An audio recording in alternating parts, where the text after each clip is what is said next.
Hello friends, welcome to my YouTube channel solve of mathematic. Guys, हमने first 3 part कर लिए हैं exercise 3.2 के। अब हम फोर्थ का फर्स्ट पार्ट कर रहे हैं। Which of the following pair of linear equation are consistent, inconsistent, if consistent obtain the solution graphically. हमें फ्लोइंग लीनियर पेयर की इक्वेशंस गिवन है, हमें बताना है कि वो कंसिस्टेंट होगी या इनकंसिस्टेंट होंगी। अगर वो कंसिस्टेंट है तो हमें उसका सॉल्यूशन ग्राफिकली सॉल्व करके दिखाना है। तो हम स्टार्ट करते हैं फर्स्ट से। हमारी फर्स्ट इक्वेशन ये है और सेकंड इक्वेशन ये। मैंने आपको थर्ड क्वेश्चन में बताया था कि कंसिस्टेंट और इनकंसिस्टेंट की कंडीशन क्या होती है। ठीक है, तो कंसिस्टेंट की कंडीशन होती है जब A1 अपॉन में A2 इक्वल हो B1 अपॉन में B2 इक्वल हो C1 अपॉन में C2। तो हमारा फंक्शन क्या हो जाता है? कंसिस्टेंट हो जाता है। और जब A1 अपॉन में A2 इक्वल ना हो B1 अपॉन में B2 तब भी हमारा फंक्शन कंसिस्टेंट रहता है। ठीक है, उसके बाद हमारी कंडीशन आती है इनकंसिस्टेंट की। तो इनकंसिस्टेंट की कंडीशन क्या होती है? जब A1 अपॉन में A2 इक्वल हो B1 अपॉन में B2 नॉट इक्वल हो C1 अपॉन में C2। तो जो हमारा फंक्शन है वो क्या हो जाता है? इनकंसिस्टेंट हो जाता है। ठीक है, तो अब हम सॉल्व करते हैं इसी हिसाब से। फर्स्ट इक्वेशन के हिसाब से A1 की वैल्यू आएगी आपकी 1, B1 की वैल्यू आएगी आपकी 1 और C1 की वैल्यू आएगी आपकी 5। सेकंड इक्वेशन में A2 की वैल्यू आ गई आपके पास 2, B2 की वैल्यू आ गई आपके पास 2 और C2 की भी वैल्यू आ गई आपके पास 10।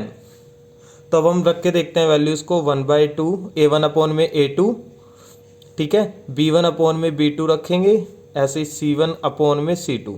तो अगर कुछ कटता है तो हम काट लेंगे। तो यहाँ पर 5 1 जा 5, 5 2 जा 10। तो देखो ये भी 1/2 इक्वल आ गया 1/2 इक्वल आ गया 1/2।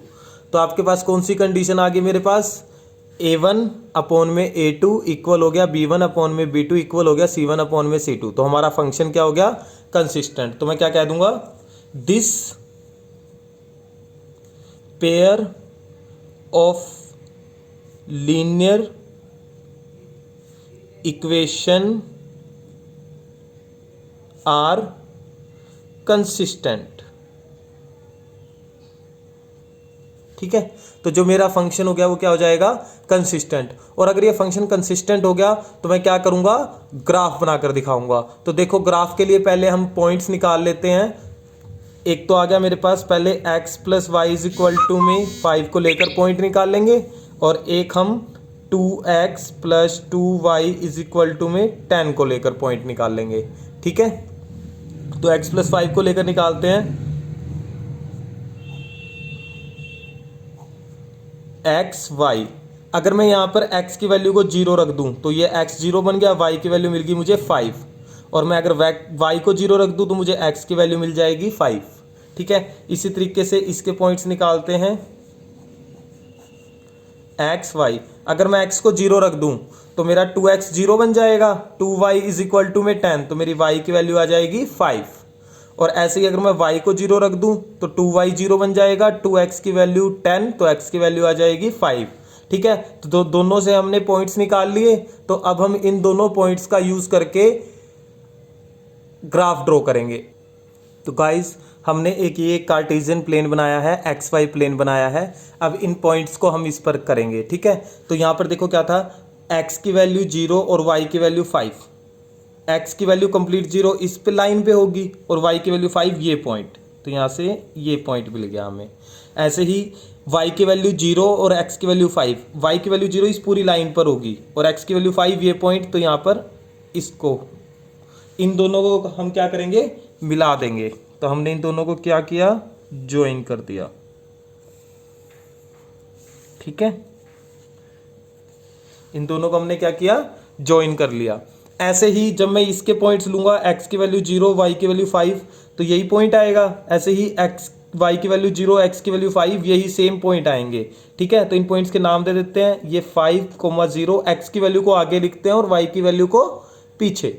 ऐसे ही यहाँ पर x की वैल्यू 0 और y की वैल्यू 5। ठीक है, तो ये हमने कंप्लीट कर दिया अपना क्वेश्चन, ग्राफिकली हमने इसे ड्रॉ करके दिखा दिया है। साथ ही साथ आप इक्वेशंस के भी नाम यहाँ पर लिख सकते हैं। एक इक्वेशन थी आपकी x + y = में 5 और एक इक्वेशन थी आपकी 2x + 2y = में 10। ठीक है, तो ये आपका इसी के साथ हमने ग्राफिकली भी इसे सॉल्व कर दिया है। अब हम सेकंड पार्ट से स्टार्ट करते हैं। तो अब हमारा सेकंड पार्ट है, हमारी फर्स्ट इक्वेशन दे रखी है हमें x - y = में 8 और सेकंड वैल्यू हमें दे रखी है 3x - 3y = में 16। तो पहले मैं चेक करता हूँ उसी तरीके से, तो देखते हैं उसी तरीके से हम पहले चेक कर लेते हैं। a1 की वैल्यू क्या होगी हमारे पास, a1 की वैल्यू होगी आपके पास 1, क्योंकि x के साथ वाला कोफिशिएंट हमारा a1 होता है, ये हमने पिछले क्वेश्चंस में सीखा है। तो अगर किसी को a1 a2 कैसे आए हैं नहीं पता तो मेरी पिछली वीडियोस में देख सकते हैं और फिर आपको पता चल जाएगा कि a1 a2 b1 b2 किस तरीके से निकलते हैं।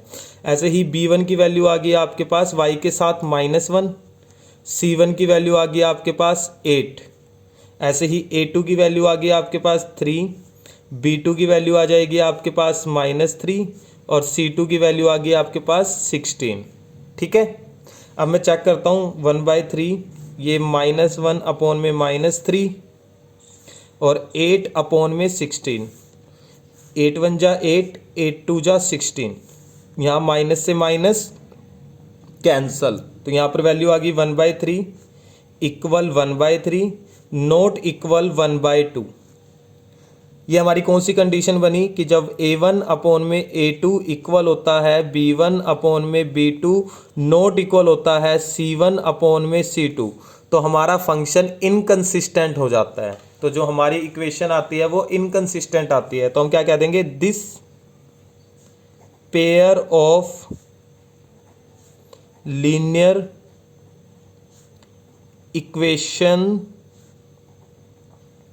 Are inconsistent. ठीक है, और इनकंसिस्टेंट के बाद आपको उसके कोई भी वैल्यू को फाइंड आउट करने की जरूरत नहीं पड़ेगी। ठीक है, ये आपका सेकंड पार्ट हो गया कंप्लीट। अब हम स्टार्ट करेंगे अपना, अब स्टार्ट करते हैं आपका थर्ड पार्ट। ये आपको फर्स्ट इक्वेशन दे रखी है, ये आपको सेकंड इक्वेशन दे रखी है। ठीक है, तो a1 की वैल्यू आपके पास आ गई 2 x के साथ वाली टर्म, b1 की वैल्यू आ गई आपके पास y के साथ जो कोफिशिएंट है 1 और c1 की वैल्यू ये देखो -6 है इज इक्वल टू के जब दूसरी तरफ लेकर जाएंगे तो +6 आ जाएगा। ठीक है, ऐसे ही a2 की वैल्यू आ गई है आपके पास 4, b2 की वैल्यू आ जाएगी आपके पास -2 और c2 की वैल्यू आ जाएगी आपके पास 4। ठीक है, तो हम चेक करते हैं 2/4 1/-2 6/4, तो 1/2 यहाँ पर माइनस का 1/2 और इसको 2 से कट करेंगे तो 3/2। ध्यान से देखो क्या 1/2 इक्वल होता है माइनस के 1/2 के, नहीं, तो हमें तीसरा चेक करने की जरूरत ही नहीं है।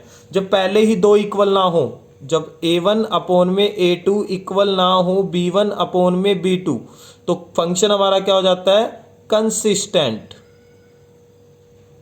ठीक है, और कंसिस्टेंट आ गया अगर हमारा फंक्शन तो हम इनकी वैल्यूज निकालेंगे। वैल्यूज से पहले हम क्या करेंगे, इनके पॉइंट्स की वैल्यू निकालते हैं। 2x + y, ये +6 इज इक्वल टू के दूसरी तरफ जाएगा, -6 दूसरी तरफ जाएगा प्लस का हो जाएगा। और दूसरी इक्वेशन आपके पास 4x - 2y, ये -4 दूसरी तरफ लेकर जाएंगे तो प्लस का हो जाएगा आपके पास। ये आ गई आपकी दोनों वैल्यूज। अब पॉइंट्स निकालते हैं x y, अगर मैं x को 0 ले लूं तो ये कंप्लीट वैल्यू 0, y की सीधा वैल्यू मिल गई मुझे 6, और अगर मैं y को 0 ले लूं तो y 0 बन गया 2x इज इक्वल टू में 6। जब 2x इक्वल होगा 6 के तो x की वैल्यू आ जाएगी 3, 2 से 6 को कट कर देंगे तो यहां पर क्या आ गया 3। ऐसे ही इन दोनों इक्वेशनों को भी सोल्व करो और x और y की वैल्यू फाइंड आउट करेंगे। अगर मैं x को यहाँ 0 ले लूँ, x कंप्लीट 0 बन गया, माइनस का 2y इज इक्वल टू में 4, तो y की वैल्यू आ गई -4/2, कट कर आ जाएगा -2, तो y की वैल्यू मिल गई मुझे -2। और अगर मैं y वाले को 0 ले लूँ तो माइनस का 2y कंप्लीट 0 बन गया, यहाँ से क्या रह गया 4x इज इक्वल टू में 4 और 4 से 4 कट, x की वैल्यू आ गई 1। ठीक है, अब हमने ये वैल्यूज निकाल ली, अब हम क्या करेंगे, ग्राफ ड्रॉ करेंगे। ग्राफिकली भी ड्रॉ करना है ना, इसे ग्राफ ड्रॉ करते हैं। चलो, तो हमने एक कार्टेशियन प्लेन ले लिया, एक्स वाई प्लेन। हम यहाँ पर वैल्यू रखते हैं, एक्स की वैल्यू 0, वाई की वैल्यू 6। एक्स की वैल्यू 0 तो यहीं होगी और वाई की वैल्यू 6, ये पॉइंट आ गया आपके पास। ठीक है, ऐसे ही y की वैल्यू 0, x की वैल्यू आ गई 3, तो y 0 इसी पॉइंट पर और x की 3 ये पड़ा। तो इन दोनों को क्या कर देंगे, हम मिला देंगे। तो हमने इन दोनों को मिलाया,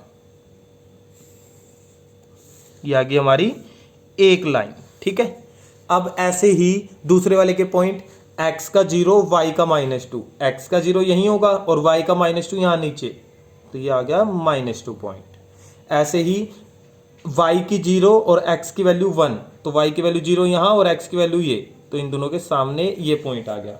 तो हम क्या करेंगे, इनसे भी एक लाइन ड्रॉ कर देंगे। ये कर दी हमने एक लाइन ड्रॉ। ठीक है, तो इनके पॉइंट्स के नाम भी लिख दो। ये पॉइंट कौन सा था, x की वैल्यू 3 थी यहाँ पर और y की 0। यहाँ पर x की वैल्यू 1 थी, y की वैल्यू 0। यहाँ पर x की वैल्यू 0 थी और y की वैल्यू -2, और यहाँ पर x की वैल्यू 0 और y की वैल्यू 6। ठीक है, ये वाली लाइन की फर्स्ट वाली की क्वेश्चन थी, वो क्या लाइन थी आपके पास, 2x + y = 6। और ये वाली लाइन की क्वेश्चन क्या थी आपके पास, 4x - 2y = 4। ठीक है, तो ये हमने ग्राफिकली से सोल्व कर दिया है। इसका एक पार्ट और रह गया, फोर्थ, वो करते हैं स्टार्ट। फोर्थ पार्ट है आपके पास 2x - 2y - 2 = 0, ये आ गया आपकी इक्वेशन नंबर फर्स्ट। और सेकंड इक्वेशन आपके पास 4x - 4y - 5 = 0, ये आ गया आपकी सेकंड इक्वेशन। ठीक है, तो अब हम इन्हें सोल्व करते हैं। यहाँ से a1 की वैल्यू आएगी आपके पास 2, b1 की वैल्यू आएगी आपके पास -2 और c1 की वैल्यू आएगी आपके पास 2, क्योंकि -2 को जब इक्वल टू के दूसरी तरफ लेकर जाएंगे तो प्लस का हो जाएगा। ऐसे ही a2 की वैल्यू आएगी आपके पास 4, b2 की वैल्यू आएगी आपके पास -4 और c2 की वैल्यू आएगी आपके पास -5। इधर जाएगा तो प्लस का 5 बन जाएगा। ठीक है, तो हम चेक कर लेते हैं, 2/4 -2 अपॉन में -4 और 2 अपॉन में 5। यहाँ से तो 2 1 जा 2, 2 2 जा 4, माइनस से माइनस कैंसल, 2 1 जा 2, 2 2 जा 4, और यहाँ पर कुछ नहीं कटेगा। तो यहाँ क्या आ गया, 1/2 = 1/2 बट नॉट इक्वल 2/5। तो ये फिर से वही कंडीशन आ गई कि जब फर्स्ट 2 इक्वल हो, थर्ड इक्वल ना हो, तो हमारी जो लीनियर पेयर ऑफ इक्वेशन है वो इनकंसिस्टेंट आती है। तो हम क्या कह देंगे, this function of linear pair